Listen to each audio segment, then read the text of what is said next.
Hello बच्चों, let's read a question and that is properties of cell organelles are not always found in the molecular constituents of cell organelles justify।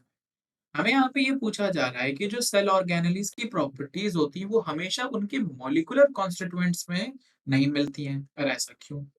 इस चीज को समझने से पहले हम एक चार्ट देखते हैं in a broader sense and then we will discuss about the cell organelles. हमें पता है कि हर एक ऑर्गेनिज्म जो है या लिविंग थिंग जो है वो सेल्स की बनी हुई है और जब ग्रुप ऑफ सेल्स मिलते हैं तो वो बनाते हैं टिश्यू। जब ग्रुप ऑफ टिश्यूज मिलते हैं तो वो बनाते हैं ऑर्गन। ग्रुप ऑफ ऑर्गन्स मिलते हैं तो वो बनाते हैं एक ऑर्गन सिस्टम। और जब एक ऑर्गन सिस्टम एक तरीके का ग्रुप अरेंज करता है तो हम उसे बोलते हैं बॉडी। एंड दैट्स हाउ कोई भी ऑर्गेनिज्म की बॉडी बनती है। This is what we call the organisational complexity. हमेशा इस टर्म को ध्यान रखना है कि हम इस टर्म को बोलते हैं ऑर्गेनाइजेशनल कॉम्प्लेक्सिटी। जैसे जैसे ऑर्गेनाइजेशन बढ़ता जाता है वैसे वैसे उसकी कॉम्प्लेक्सिटी भी जो होती है वो बढ़ती चली जाती है। अब जो काम टिश्यूज कर रहे हैं तो वो सेल्स ही, लेकिन जो काम टिश्यूज कर पा रहे हैं वो काम सेल्स नहीं कर पा रहे।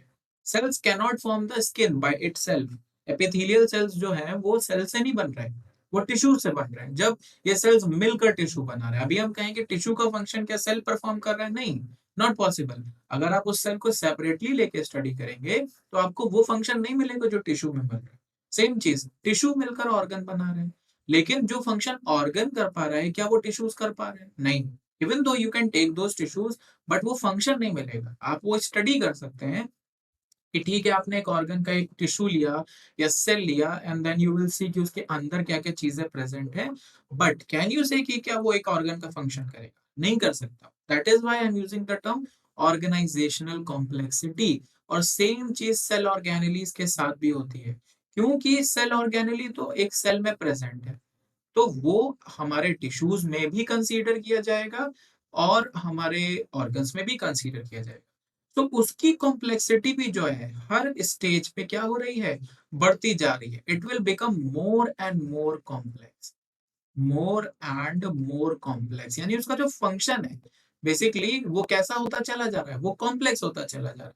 मे बी सेल्स के केस में लेट्स से कि वो लिवर के तरह किसी बाइल नहीं फॉर्म कर रहा था, बट यहाँ पे क्या है, वो बेसिकली ऑर्गन के केस में बाइल फॉर्म कर पा रहा है बट सेल्स के केस में नहीं कर पा रहा है, टिश्यू के केस में नहीं कर पा रहा है। क्यों? क्योंकि यहाँ पे कलेक्टिव फंक्शन है, एक ऑर्गेनाइजेशनल कॉम्प्लेक्सिटी है जो उसे ऐसा इंड्यूस कर रही है कि वो बाइल फॉर्म करे। सो सेम चीज हमारे लिए सेल ऑर्गेनेलीज पर है कि भाई बाइल एक एंजाइम है जो कि बेसिकली बन एक सेल के अंदर ही रहा है और फिर वहां से कलेक्टिवली बाहर निकल रहा है।